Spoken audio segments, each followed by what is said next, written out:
The mission, as always, of 1 million cups is to lower the barrier and access to education, resources, connection for all types of new seasoned entrepreneurs. Key pillars is presentations, not pitches, authentic connections, not networking, radically, intentionally inclusive, run for the community, by the community. Thank you to our amazing sponsors here, as always. And thanks to Waffle House for the free coffee. Local programs always free and open to the public with free coffee. Upcoming presenters, looking for presenters. Please silence your phones.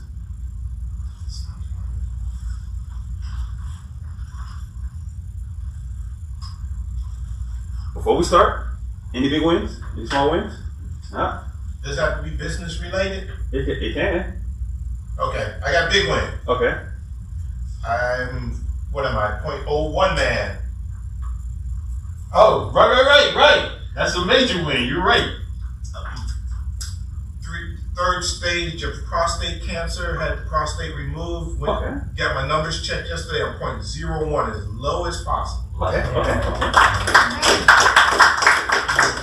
I did not know, and here's the funny part, they did the, what is that thing called? Postmortem on the prostate, and I went from a stage 2 to stage 3. And he told me it was the best decision I could have made to have it removed. So I'm happy to be here, and I'm glad my numbers are cycling down. So. Fantastic. Anybody else? New customer, raise some funding, launch something? I'll piggyback off that. I just got a negative on biopsy on stage. Okay. Yeah, there you go. Our next 1 million cups, we will be getting prostate exams for everybody. Wait a minute, I'm going to do this for Floyd. Floyd and Express is moving, actually finally close to having an app. Oh. Yeah.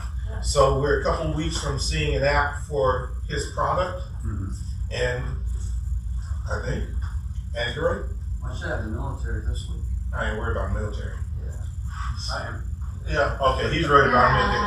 Everybody just wants to see it run. Huh? Yeah, so they'll have a working prototype that close to beta, and everybody can actually see it work on a phone, on an Android. Apple's gonna be a little longer. Yeah. So that's a huge win. He's sitting there quiet about it. All right. Get for All right. When it's running, I'll be happy. And I have it again on my phone. And also, let's not forget, we have networking on Gervais. That's tomorrow, if I'm not mistaken. Tara? Yes. Yeah.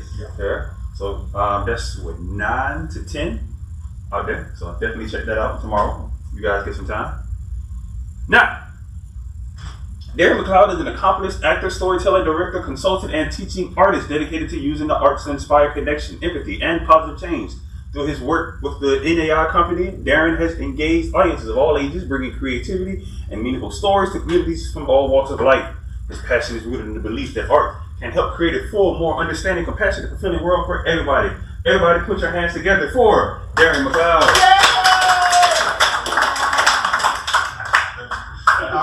When you get up there, I'll start your 6-minute clock. So this is how this works. You get 6 minutes, and then the rest is for Q&A. So you cross that line. Okay. It's broken up in sections, right? So you tell me when 2 is gone and 2 and 2? You want no? Just go. Oh, okay. Oh, I just flow. Yeah. Okay. All right. Cool. All right. My name is Darion McCloud. I am known by a lot of things. I'm a creative director with the Nia Theater Company. I'm an actor. I'm a director, a storyteller, a children's literature advocate, consultant. In other words, it's all about the hustle, baby. What y'all got this month, I'll take that because rent is due. All right. So a couple things about me. I'm based out of Columbia, South Carolina. I'm from Columbia, South Carolina. I was born in 1963, and that's important. I was born 2 years before Voting Rights Act and 1 year before Civil Rights Act. I think that's correct. Mm-hmm. I might have it reversed. And that's important to my forming who I become. I'm born in Columbia, South Carolina, in a black hospital that no longer stands, in a city in the deep South that's heavily segregated. All right? I go to school. I do no theater. I go to no school. Well, first, my family moves in. We're kind of pioneers. We're the first black family on our block, maybe even on our street. So what happens is, as I go to school, schools that were white quickly become black. And then I go to high school, and I go to the black high school. I go to C.A. Johnson High School. That's right, the Green Hornets, baby. So from there, but I'm not doing any theater. I'm not an actor. I'm an artist. I grew up as a visual artist. As a matter of fact, my formal training, my Bachelor of Arts is in studio arts. I'm getting a little bit ahead of myself. There's no theater around. I'm not doing any theater, but I'm reading plays. I read everything. I read everything. Science fiction, nonfiction, and I'm reading plays just because. There's no impetus to read them, but I'm reading them just because. I'm reading these things. I go off to school at small HBC on a football scholarship. That doesn't work out. I come back. I walk on the team here in South Carolina. I make the team, but that doesn't work out. But for the first time, I'm at a school that has a theater program, right? Of course, I take no theater. Because like I said, I am a visual artist at this point. That is my dream. All right? I don't think I ever saw a play when I was in school. All right? I graduate visual arts, and I'm like a lot of people. I call this the Legion. I'm stumbling around, trying to find a gig. Because I graduate right into the first time we invade Iraq. Desert Shield, I think that was the term. Desert Shield. So the country is basically on a freeze. I'm a young artist. I've sold a couple of pieces to a couple of private collections, but I'm really struggling. And I stumbled into a gig with the Richland County Public Library. And when I get with them, I'm working in the children's room. And in the children's room, if you work in the children's room, you have to tell stories at the annual Augusta Baker's Dozen Storytelling Festival. And they asked me, it's like, you cool with telling stories? I go, yeah, I'm cool. I had no idea what they were talking about. I had no idea. But as I researched, I found out I did. A kid I used to play high school football with, a kid named Steve Wise, was one of the greatest storytellers I've ever seen, still to this day. So I modeled myself after Steve. I told him the Storytelling Festival, and people dug me.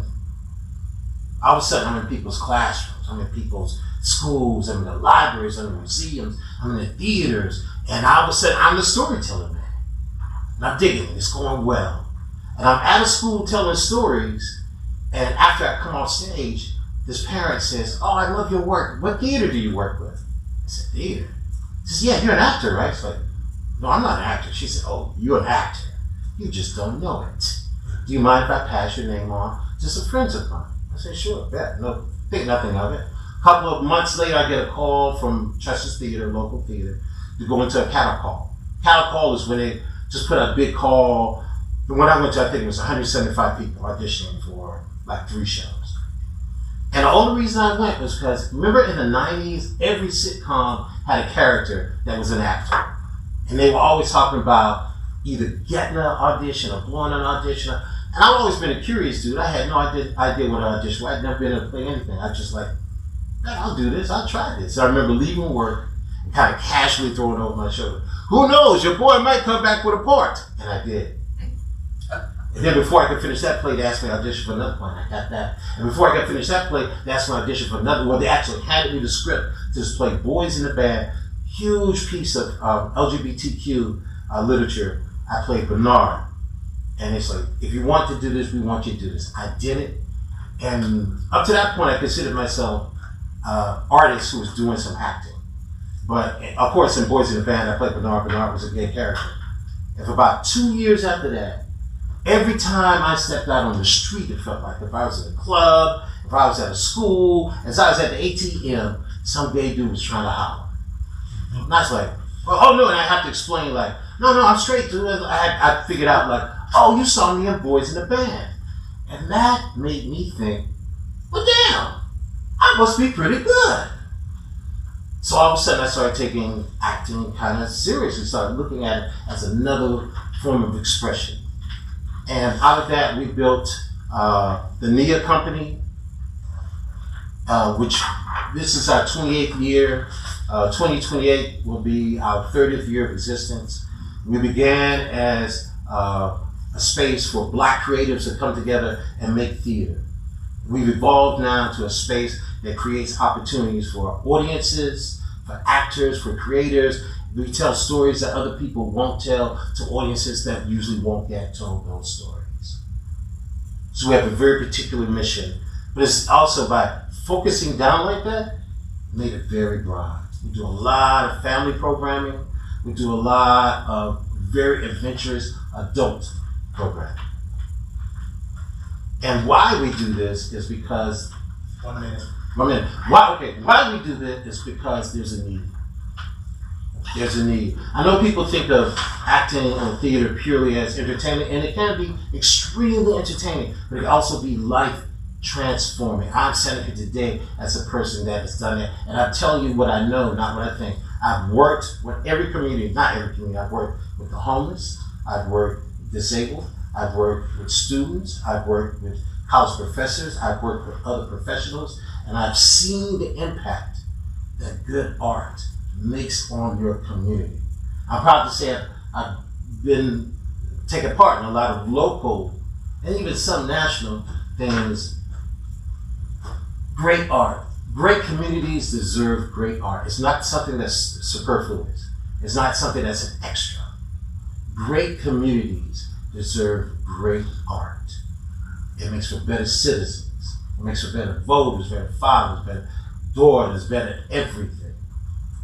And that's kind of my story in 6 minutes. Time for our Q&A session. Ooh. I don't know much about you. I'm sorry.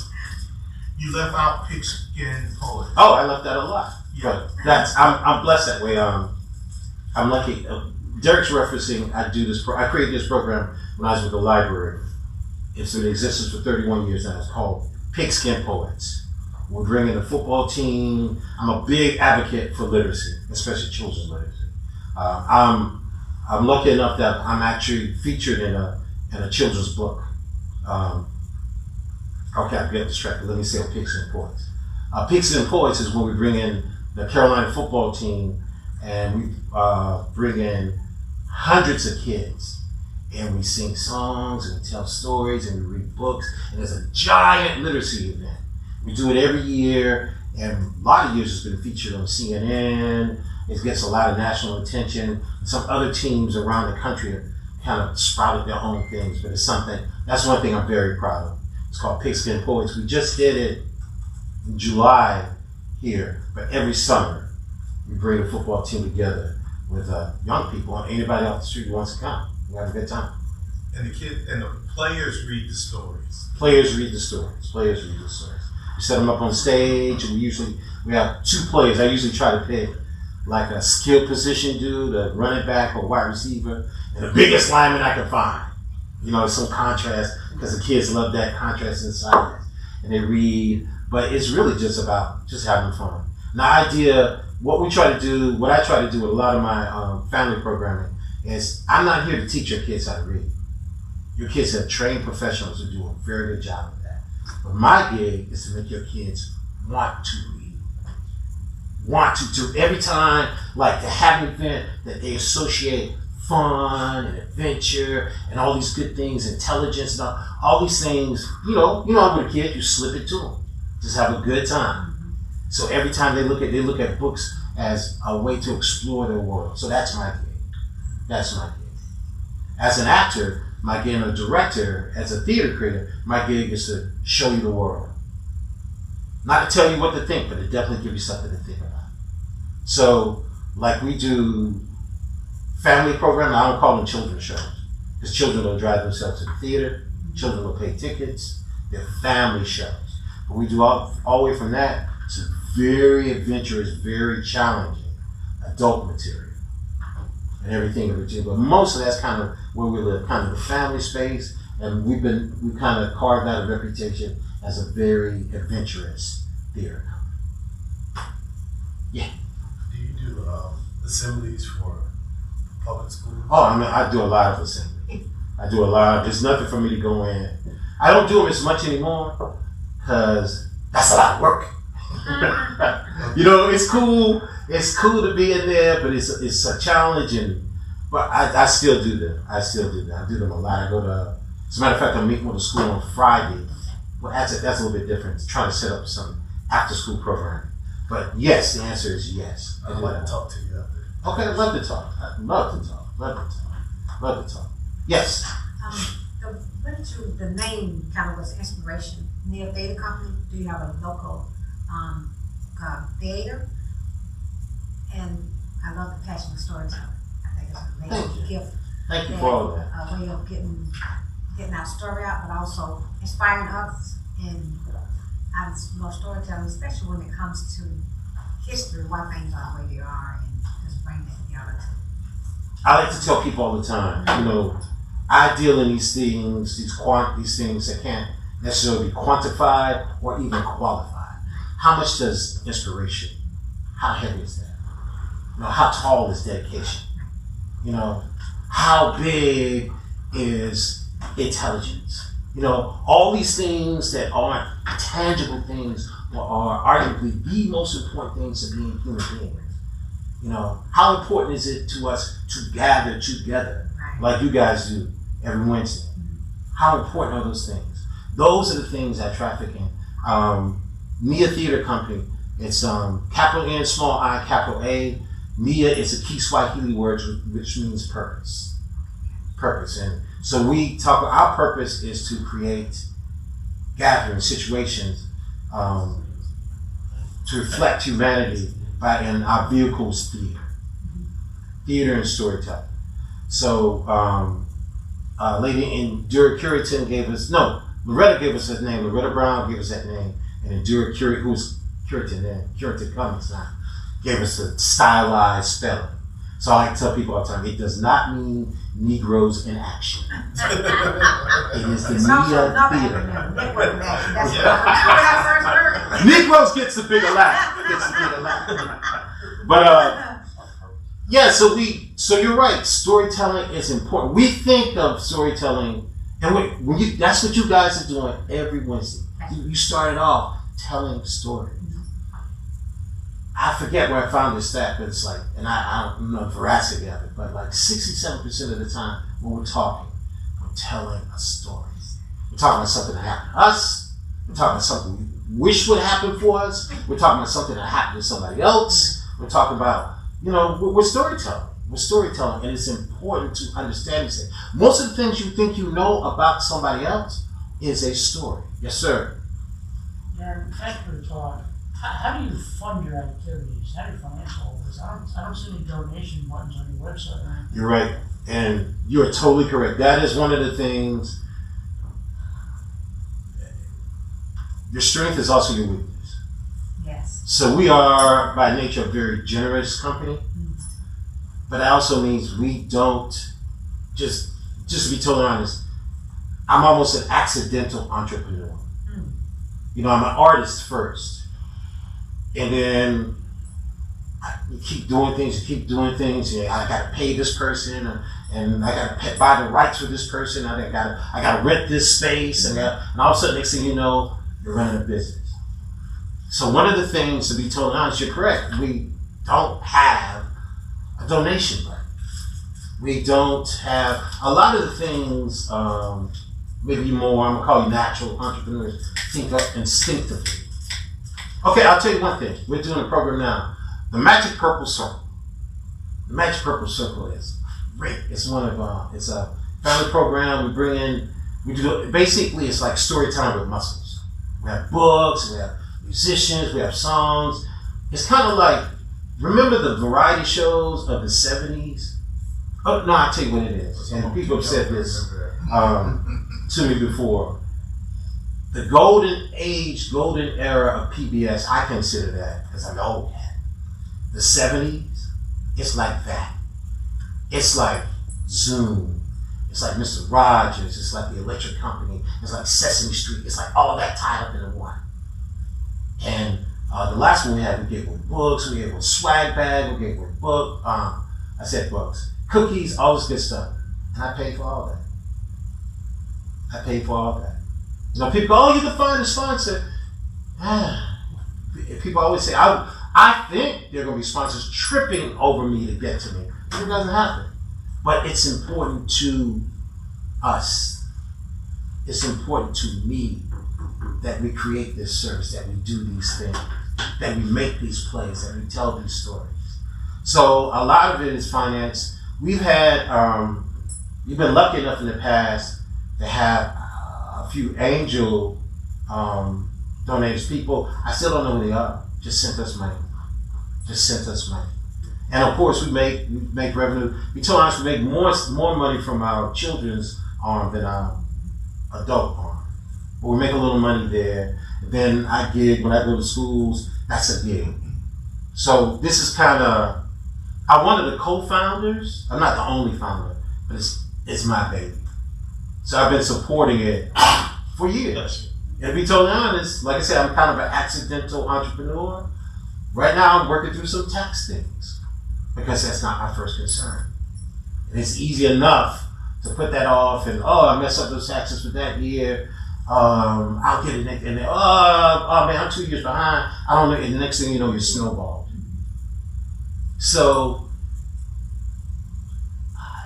I'm trying to do my best. I'm trying to do my best to fund us, to make money, but we could always use more money. That's just the truth.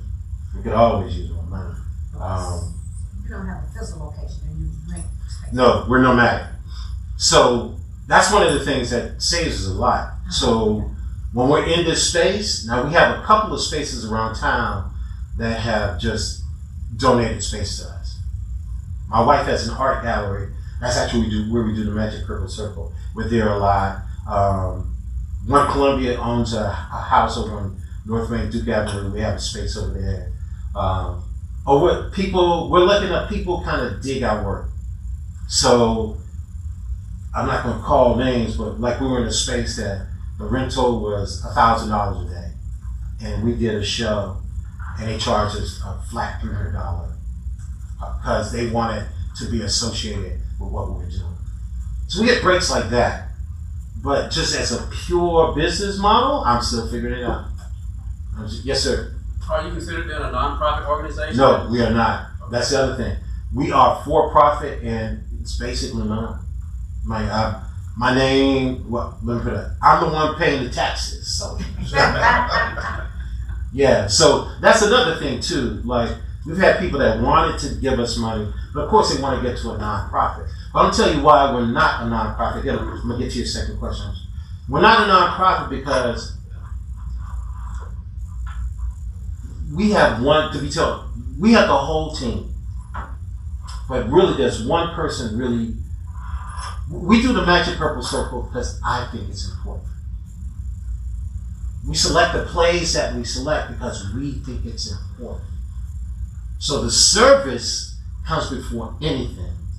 And to be totally honest, with a nonprofit, like the Magic Purple Circle, if we had with a nonprofit, I say 9 out of 10 times they'd be like, you can't do that. We've made no money. We're losing money. But we're just in Greenville. Was that last week? Week before, we're just in Greenville. You know, people in Tennessee want to talk to me about my model. You know, people, I mean, we're doing the work that's important. That's important to us. A lot of times, I know this is going to sound horrible in a room full of businessmen. I don't even look at the numbers because it's almost like magic. Like, that should not work. You know? But somehow it works. And if we've gotten grants from the Arts Commission and NEA and different places, but we make it work. I don't know. I'm sorry. I'm sorry. He had one more. Then I'm gonna come back to you, bro. Yeah, you have a great footprint in academia. Yeah, we do a lot of things in academia. What about STEM? How are you contributing to that, and what is your focus on that part? Well, STEM, we think about STEAM. Because art is the missing part of that equation. And no matter, even STEM, no matter if you're a scientist or a mathematician, you still need art. Art for us, what we're doing, we're making theater, that's all about humanity.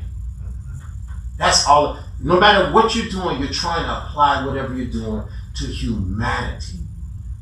you're not just making something in a vacuum.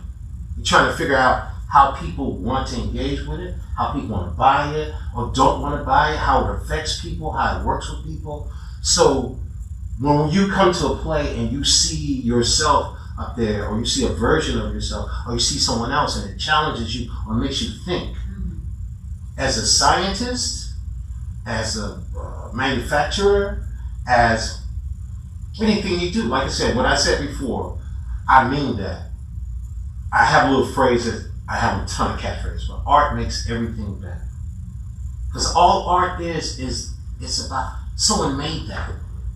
And it's talking about our connections to each other, where I'm singing a song, a little dance, doing a piece of theater, or painting a picture. It's all about the human aspect. I think we don't talk about human capital nearly enough. I mean, when's the last time you were in a room and people said, hey, let's consider the impact on the human capital here. What happens? Almost nobody says that. Yes, sir. You were talking about the for-profit and non-profit. And I was just thinking, could you segment a portion of your business for non-profit so you can receive the 503c funding and then keep it for-profit? Actually, I have tried that. So the Magic Purple Circle actually began as an LLC. To be totally honest, that's on me. I can't keep up. I just can't. I'm just being honest. I can't keep up. And okay, I'll put it in a regular production. There's nothing for me. Like sometimes I directed a production, been in a production, financed a production, produced a production. I'm always involved in every design element. I don't have to be over, but I have to get approval. It's just a lot, and it doesn't get done. You call it excuse or whatever, but that's my fault. And plus, there's the things. That's not where my natural talents lie, and I'm not that good at it. So it's easy for me to avoid it. You know, it's easy for me. Well, we're gonna make a great show. That's the most important thing, and it is the most important thing. But at the same time, like you said, there's that money sitting out there. Like, okay, how are we gonna get this? And I'm still trying to figure that out. Yes, ma'am. Have you, I know there's a lot of creative in Columbia. Do you guys connect or collaborate in any way? Well, so one thing, like I said, we're nomadic, so we don't have a space. So almost every production we do is a collaboration because we're in somebody else's space. You know, so even that, like we've been at Harvest and almost every stage at the university. Every library, parks. As a matter of fact, when Finley Park reopened, I love to tell people this story. So when Finley Park reopened, they called me and said, "Oh, would you bring the Magic Purple Circle to Finley Park?" And I was like, "Yeah." So we were the first act to open Finley Park. So like I tell people, I don't care who came after this. If Prince came back and performed at Finley Park, he came after me. You know what I mean? Right? But yeah, we're kind of omnipresent, but there's a couple of things. We're small, we're posters. Like I said, I'm the one full-time employee. We have a lot of contracted employees and / volunteers. We're family. But I'm really the only full-time employee. We're primarily Black, which makes a difference. And we choose unusual offerings. So we'll do things that maybe you haven't heard of. Like there's no known name quantity. We do original things. And so like in a market like Columbia likes to talk about originality, but the market doesn't really award originality. You know, like we do, I'm trying to think. Well, we did the last play you saw, Paso, Yeah. which was super challenging. It's all about race, politics, violence, and all these different things within our society, within culture. Nobody knows it. It's written by a woman named Antoinette Nwandu. But it's not Raisin in the Sun, a color, and it's not a known quantity. So people are less apt to take risks, but that's kind of where we live. And we'll take that. Yes, sir. Two things. First, how many people, because you asked, Judy asked about collaboration, how many folks do you think you've worked with in the community? We'll start finger counting, okay? Yeah. University of South Carolina. We haven't ever done anything with Benedict, and that disappoints me. I got it. There's some, not only disappointing, it infuriates me to be totally honest. I'll tell you, we can talk about that prior. Almost every school in District 1. No, how many people? Oh, people? Yeah. I'm talking about an institution. I'm talking people. Well, we've been together for almost 30 years. I can't even count. Because the question she asked is, outside of the arts community, you may not be as well known. Mm-hmm. Inside the arts community, how many actors and musicians and poets? And I couldn't even tell. Oh, how many people come? I can't even tell you. But I have a couple of stories I like. This is not exactly the answer, but you open the door for this. So, one of the things we do is we teach. Especially, I talked about how in our company, at one point, we had Latin, Asian, you almost named it, we had everything. Right now, we're just black and white. One of the things we teach, we also have different experience levels. We have people in the company who literally have done everything there is to do. Make movies, go to Broadway, and we have people who don't even know what rehearsal is. We don't have that right now, but we've had that in the past. As a matter of fact, a couple of real success stories, we had a brother who came to us. When he came to us, he had never seen a play. The first play he ever saw was the first play he was in. And now he's working steadily in Hollywood. I just talked to another partner of mine just yesterday. He's going to Indonesia. He's working off and on. I can't tell you how many people come through, but I can tell you there's a ton of people who've been shaped by their time and their experience with us. They got opportunities with us that they would have gotten anyway. Because you ain't mentioned him. Who? Our boy, Lee. Oh, yeah. So Derek talks about, I don't know how many of you guys know, he's a young actor from this area, Lee Thompson Young. Thomas Scott Young was his father, Velma Love, his mother. And Lee was I met him through he was one of those latchkey kids. He was one of those kids, your mom drop you off at the library and she'll come pick you up when she get off work. He was one of those kids, and he and I'm lucky, I have a lot of kids. Now my kids are old enough that they're bringing their kids to see me. But Lee was my kid at 9 years old. He was this little kid. He was a kid who 1 minute we'd be talking about Confucius. The next minute he'd be like, where's Lee? He underneath the car chasing a cat. No, he was that kid, just a little boy child, man child. And he went from here, and I got him in the storyteller. And he became a Disney kid. He had his own show, The Famous Jet Jackson. He was in the Friday Night Lights movie. He had a series, was it TNT? I forget. One of the cable networks, Rizzoli and Isles. He was on that. He was a real cool kid. He was a real outstanding young man. The story's kind of bittersweet because he took his life. He had some mental health issues.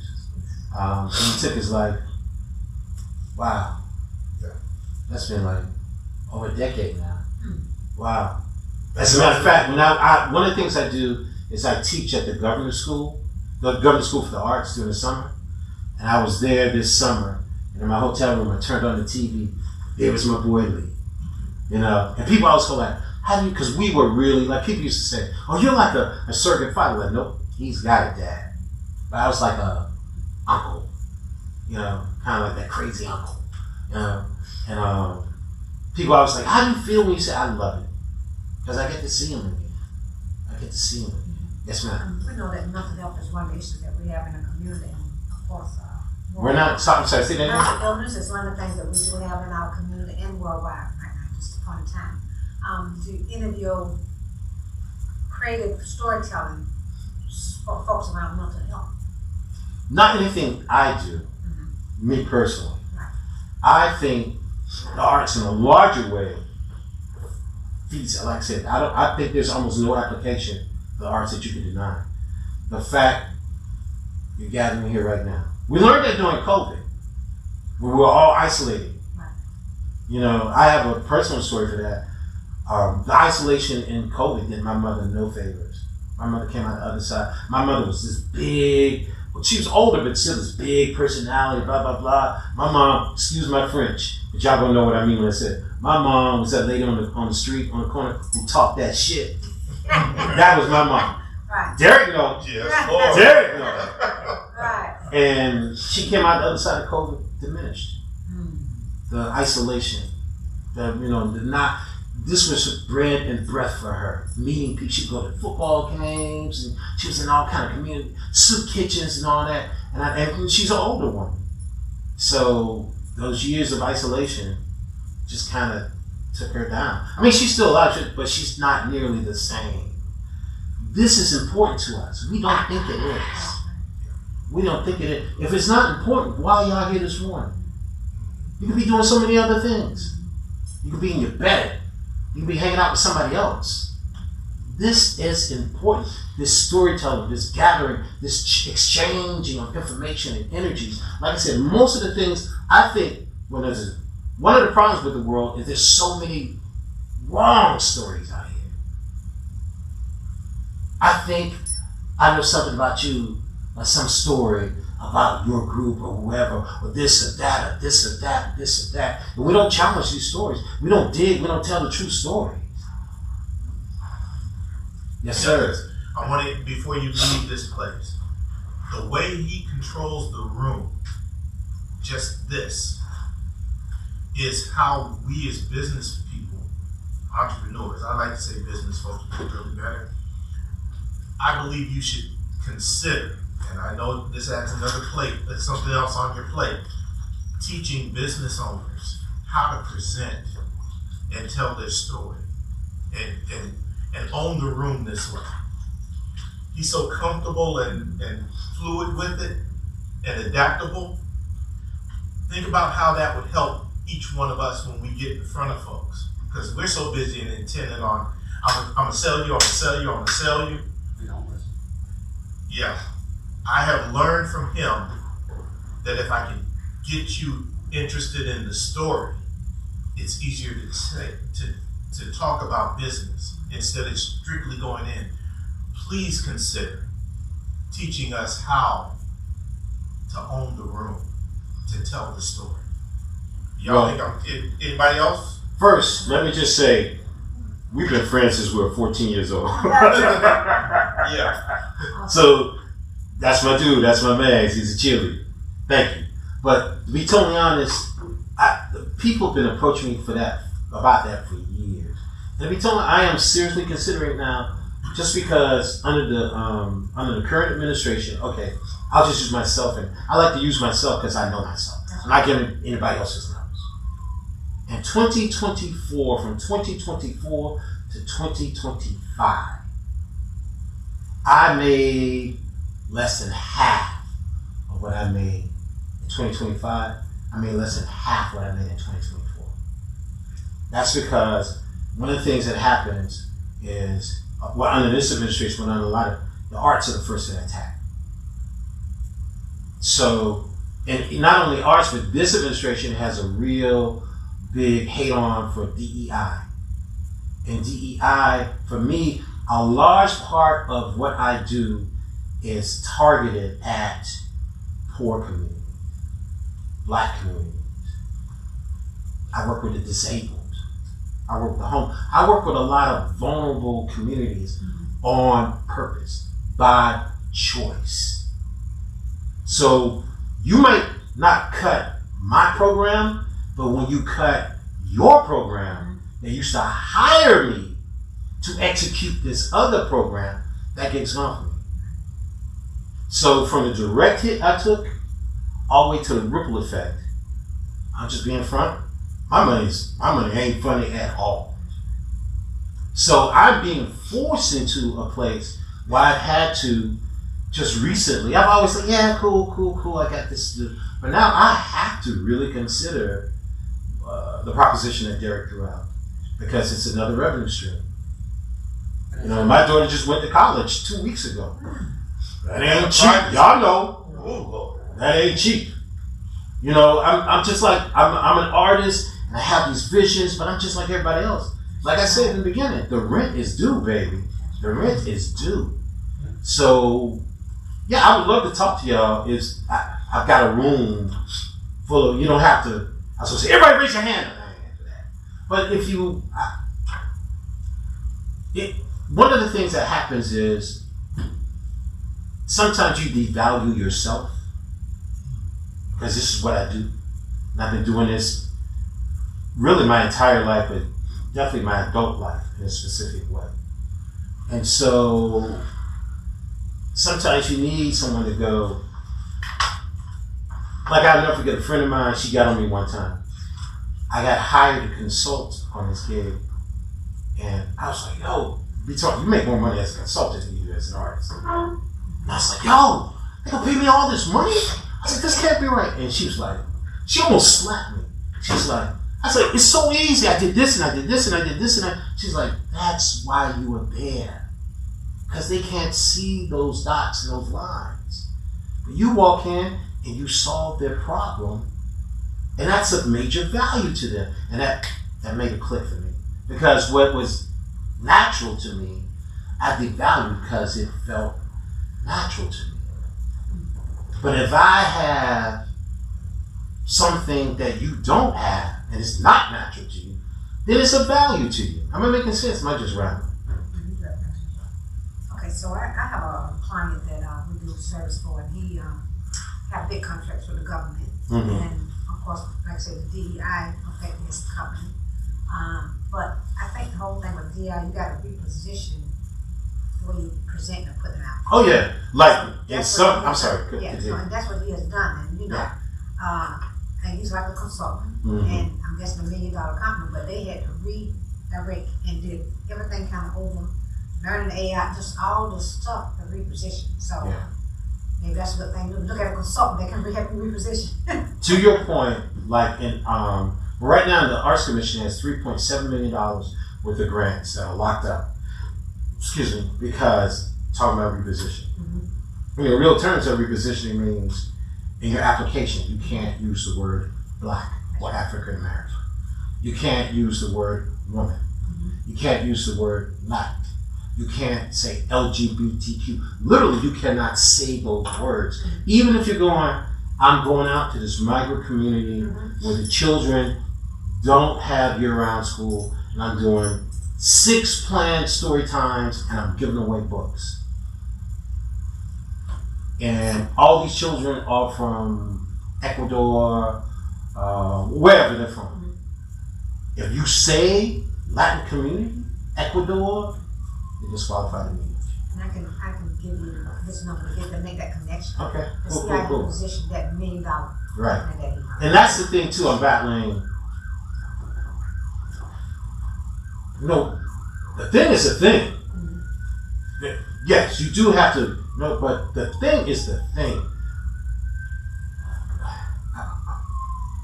I'm here in Columbia, South Carolina. I told you that at the beginning. Almost my entire experience here has been, as a young person, was with people who had less. One of the reasons I stayed in Columbia is because when I was growing up as a kid, I'm just gonna be frank, I wish there had been a me here. I have a friend, Say2, I wish there had been a Say2 here. I wish there had been a Heather. And they may have been here even. I had no access to them. So I was arrogant enough to think, I'm gonna stay here and I'm gonna make a difference in my community. We got one more question. I'm sorry, because we're over time. I'm sorry, guy. Oh no. Floyd? Yeah. Did you have your hand up? Yeah, just, I worked with Derek for 4 years, maybe, 5. And we've had 2 calls with international groups that didn't understand technology. They're from countries where they don't have the infrastructure we have. And tell them that story Derek was suggesting, I shut up, I let Derek talk. Mm. And it was very, just like you sitting around the table talking to his best friend. And we totally changed the conversation to what they really needed, because they didn't know what they needed, kind of to piggyback on what you were just talking about.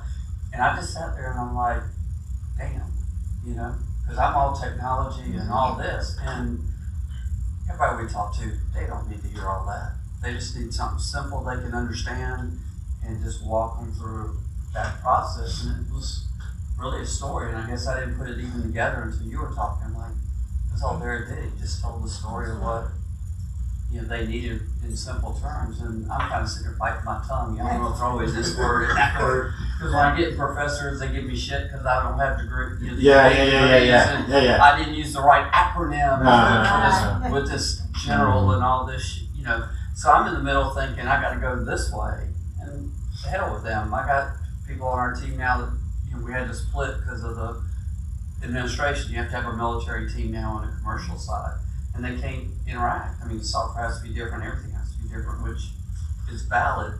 But I'm like, man, I want to get over to the storytelling side. I'm so tired of being on this other side. And I told Tony, this CTO does the military side, my partner, I'm like, I don't need to be in this. You know, so it gives me more time now to do other things. So, yeah. It's part of the world. This is part of our DNA. Yeah, but the thing is, yeah, I might be extreme because we're in such a very technical space. But, I mean, every one of us, we're so proud of what we've done, and we want to tell everybody, and oh, let me help you here, when they don't care. I mean, you know, let's tell the story, let's get them comfortable, let's give them some knowledge. Even if we don't get anything out of it, they're more likely to come around when they don't feel like they're being sold. Your story hopefully gets them to understand why they should care. You know, your story is about just getting them to know who you are and what you're doing. Your story is like, I can't speak in the technical terms, but your story is, so when I pick up my phone and I want to call my mom's, the call will go through. Right. Or it won't go through if we don't do this. Well, I can break it down because Tony's been more resistant, my partner, than Derek. So we're sitting there talking the other day to somebody, and they're like, well, what do you do now? How do you explain StrikePods, the product? We've combined the technology. And he says, I say 2 things now. We make data self-defendable, and we kill ransomware.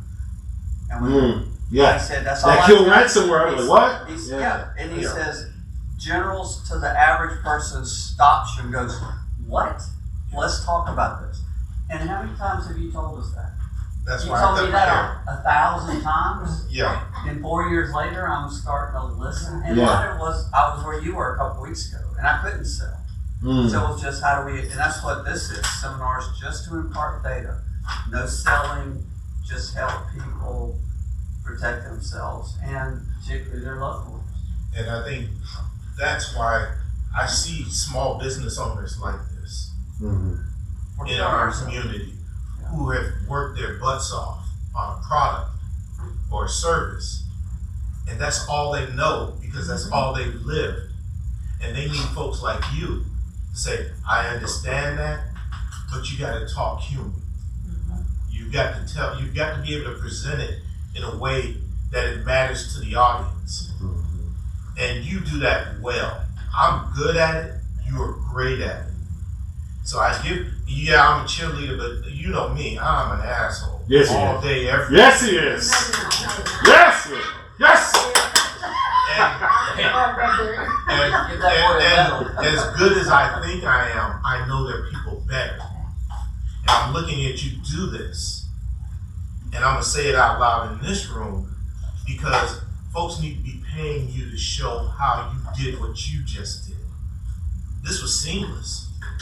You know, we flowed into the Q&A and it didn't feel like a Q&A. Right. So I'm telling you how good you are because you do what I do at a different level. And there's got to be some way for you, for Bob's question about revenue, to, How do you monetize this? yes, to monetize Yeah. this so you can do everything else you want to do. I mean, that's what, what I just mentioned, it. That's what the internet does. Yeah. It's a particular style of storytelling, but it's storytelling. And it's storytelling that's aimed, even the algorithm and all, that's a whole other, but it's still, it's got its limitations, but it's kind of directed at, okay, how old is she, what she buy, whatever. Let me tell her this story, let me tell you, that's kind of what the internet does. For better or worse, I got some issues with that.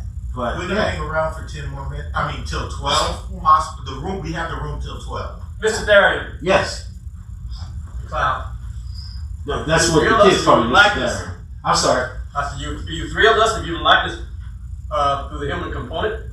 So what can 1 million cups do for you at this point? What can you do for me? What can 1 million cups do for you? Well, one thing, it's always beneficial for me to get my story out. Like now there's 2, 4, 6, 8, 10, 11. Derek is 12, but he knows the story. There's 11 more people in the world who know my story. At least you know part of my story. 6 minutes worth of my story.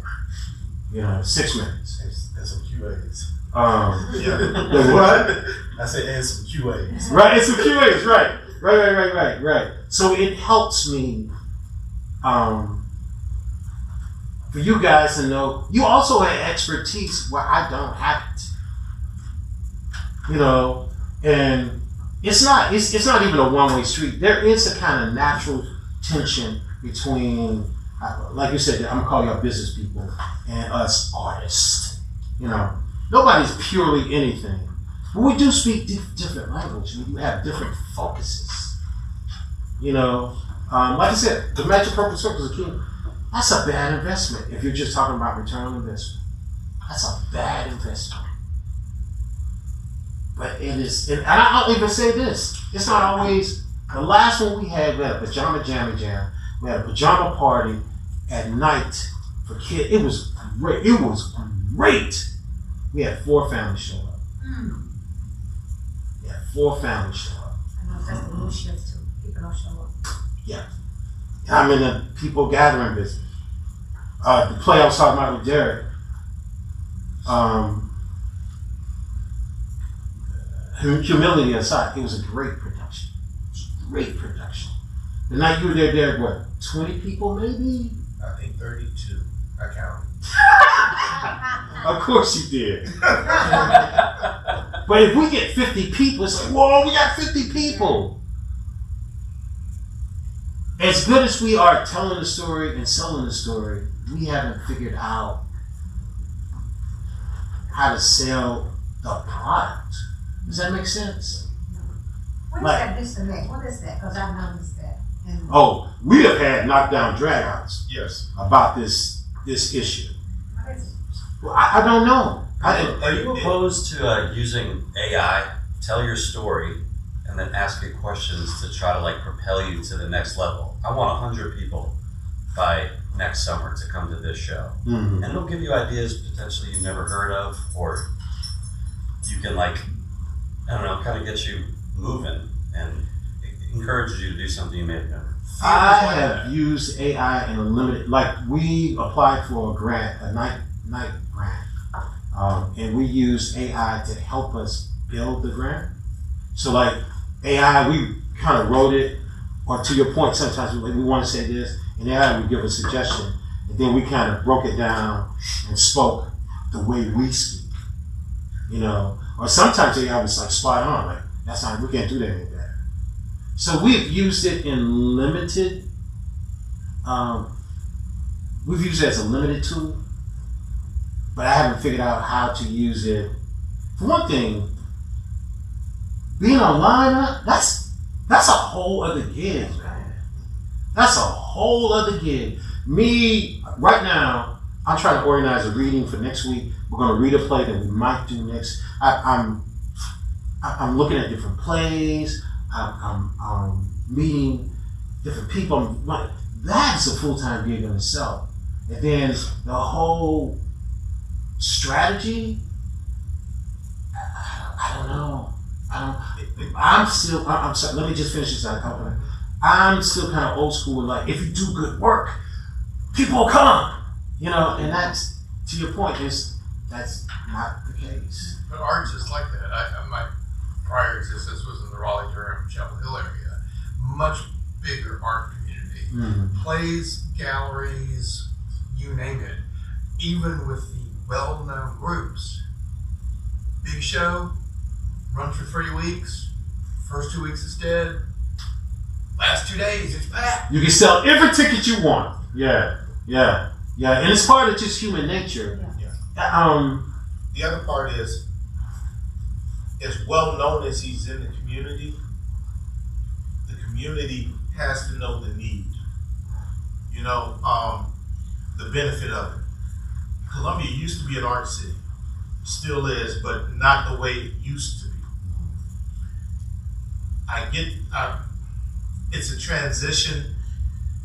I'm not talking about changing your message. I'm talking about putting your message out there in a way that they hear it, that they want to come to it.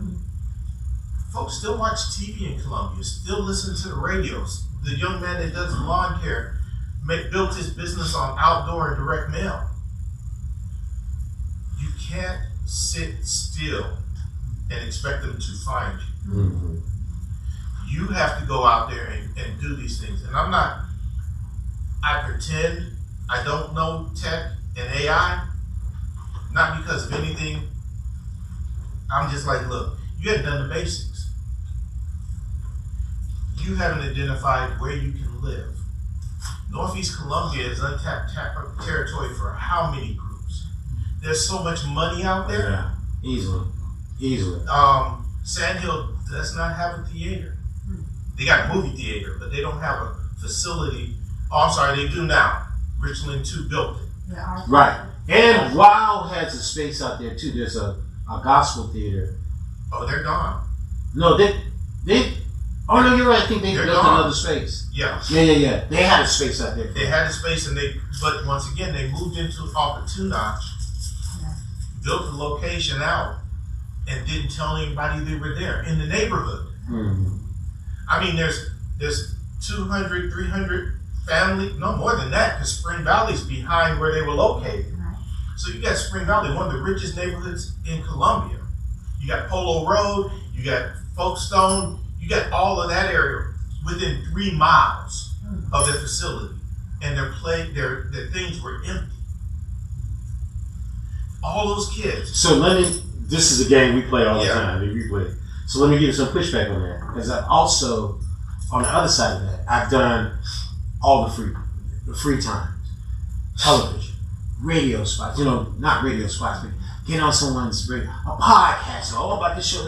And to your point, and you think, I'm to the point now where I'm like, I know the work is good. Right. And I have to take some solace in that. But when you walk out there and there's 4 families, you also have to question what you were doing and how you were doing it.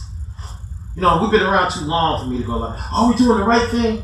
If we weren't doing the right thing, we about to be 30 years old. If we weren't doing the right thing, no matter how bad a businessman I think I am and all this, we wouldn't exist. But we're shooting at this level when it's easily this level. And of course I'm biased. Of course I'm gonna say that, but it is. It is. It's this level. So I'm sorry to go back. I have to think. Like I said, just getting a chance to talk to you guys is cool. Hopefully, maybe it'll lead to a gig that helps my personal finance, which helps Nia, which helps all these other groups I'm with. Or maybe it'll balloon into something else. I have 2 years ago I got a gig in Knoxville from a woman who saw me 20 years ago. saw me 20 years ago. She said, I never forgot you. I never forgot you. And I got an opportunity. She called me up, hit me up, I boom, right. But that happens a lot. You know, somebody saw me 15 years, somebody saw me 10 years ago. Some of the best things that happens to me is not even a gig involved. Some parent to see me. This is all anecdotal, but this is a particular anecdote that I like, but it happens a lot. I was sitting outside of Sound Bites with one of my friends, Heather. Me and Heather, and this woman came up, she said, excuse me, she said, are you Mr. Darion? Because that's how the kids know me as Mr. Darion. And I was like, yeah. And she's like, I just want to tell you thank you. She's like, she told me her son's name, and I didn't remember him. She said, yeah, I knew you wouldn't, because when he spent his time in the library, he was a little kid, of course. And I was working with the library then, but I like to say I was a storyteller guy. So I would go out in the communities, and she was like, yeah, my son, when he, and this is a black woman, she said, when he was little, like people were discouraging him and telling him he was athletic. You know what I'm saying? Well, you can only be an athlete. You have to be focused on this. And I used to say this to the kids all the time. Like I said, I went to school on a football scholarship. I played rugby, I wrestled, I was very athletic in my young life. And I was like, well, you could do both. You don't have to be one or the other. You could do both. Art makes everything better. And she said, I don't know what you said to my son. Whatever you said worked. She said he came home and he talked about you, and he talked about you incessantly, and he went on, he read, and now he's, I forget what rank she said, he's some rank in the military. And I like to tell parents, thank you for saying that. Of course, I think you might have had something to do with that too. But I'll take that little bit, you know what I mean? I'll take that little bit. I was working with my inclusive theater. Inclusive theaters are my disabled people.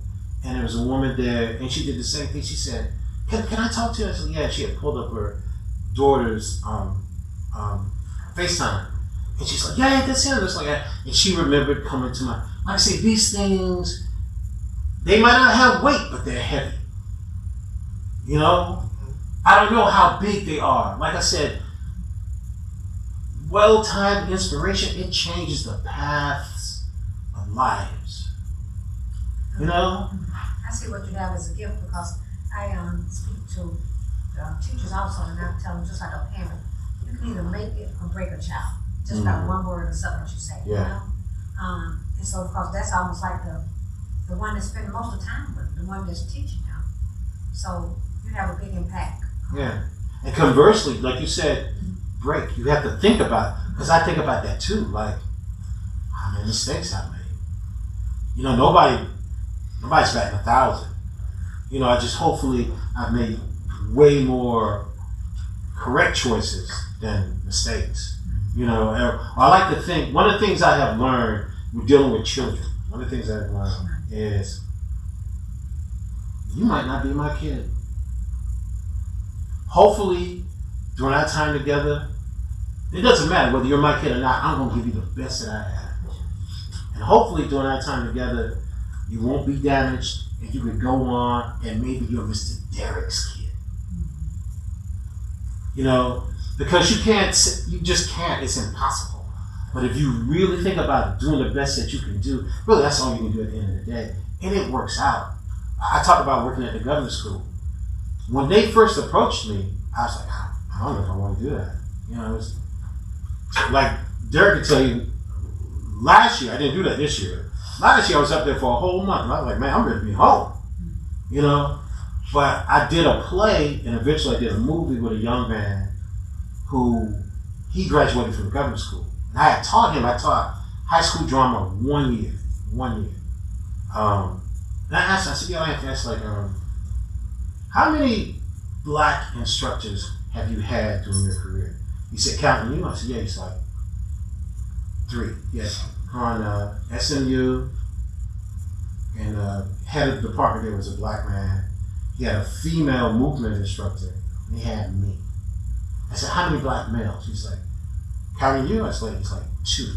And the head of the department, you know, they interacted, but he didn't teach him directly. So I said, would it have made a difference if you had a black man leading your, he's like, oh yeah. And right there in that moment, Anthony convinced me to teach at the governor's school. You know, the government school that came after me easily 10 years before that, and I said, nah, I got my stuff on, I got my own stuff on.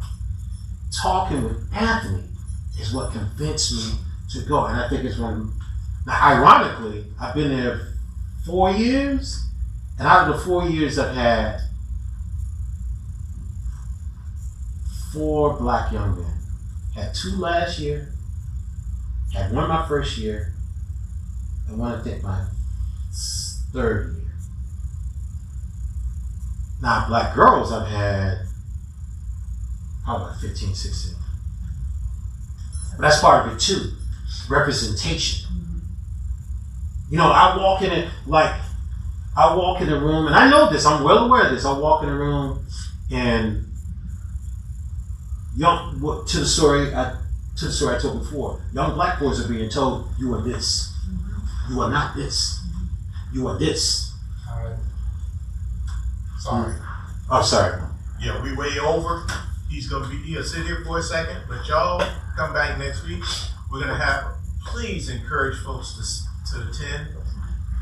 I really think the benefit is we get a hint at what we need to be, not the skill sets. Just being able to stand up and tell your story is hard. And I don't think we, as business owners, get that sometimes. And this was a great demonstration of that. Thank you, Darion McCloud. Thank you, guys. Please tell folks about this because our attendance is not picked up now that summer's ended. We've got to get this room filled. We just need to, because I'm seeing businesses still closing along all over the place. And part of that is they've got good products. They don't have a good story. And I argued with a guy yesterday. He said, "Oh, only bad businesses go under." I'm like, "No, you know, if you live in Lexington, Wayback Burger was an excellent hamburger spot, and they're gone. They couldn't get enough people in the building. I'm gonna step off my soapbox about that, but I was driving from Northeast Columbia. That's more than 19 miles because they're past the hospital. The hospital is 19.4 miles from me. So I go way past them to get a burger. And I told him, I said, "Man, if you had been in Northeast Columbia on 2-notch, you'd have been printing money." You know, but he chose Lexington. But he chose to be in Lexington and not tell people he was in Lexington. You can go down Divine. Divine should not have anything for sale or for lease, but it does. We don't tell our stories. We have great products, we have great services, and we just believe everybody's gonna just toss money at us. They'll find me. I don't know about y'all, but the money is tight. And I'm gonna give this to Coke, McDonald's, Walmart, Aflac. If you look on TV, the major companies are ramping up their advertising in lean times because they're fighting for less money. And they don't care. They will crush folks left and right. We got to be aggressive. And that's part of what I think this room is, just someplace folks can come and say, "I'm struggling. How do I get there?" So please tell people, we got to fill this room back up. You know, black, white, yellow, green, purple, I don't care. But we got to help our business community because that's all we got. I got a South Florida. I like that little pocket thing. Yeah, so no, I like it. A little card? Yeah, I like that. Plus, because I'm trying to learn. That's I'm it. trying to get I love it. Yep. I'm studying French, so I get when you're trying to learn something new. Not the same. I had it written down on my computer this morning. I said, I'm just going to grab that. I'm There gonna you do go. just that. So thank you guys for attending. Yeah, that's all Derek's fault. Okay. First I time, figured that's what it was. first I time was saying. Tony meets Derek, we get on the phone, he's like, "Damn, I think he's right, but I didn't want to hear any of that shit." You're right, Good job. Good job, Derek. That's not too Hmm? That's not. I don't know, it's been sitting, it's been there for a bit. You know what, if you wanna leave it so y'all don't have to keep bringing it back and forth? That's what I'm saying, I think we leave it at, that's what it's about. I'll take it down.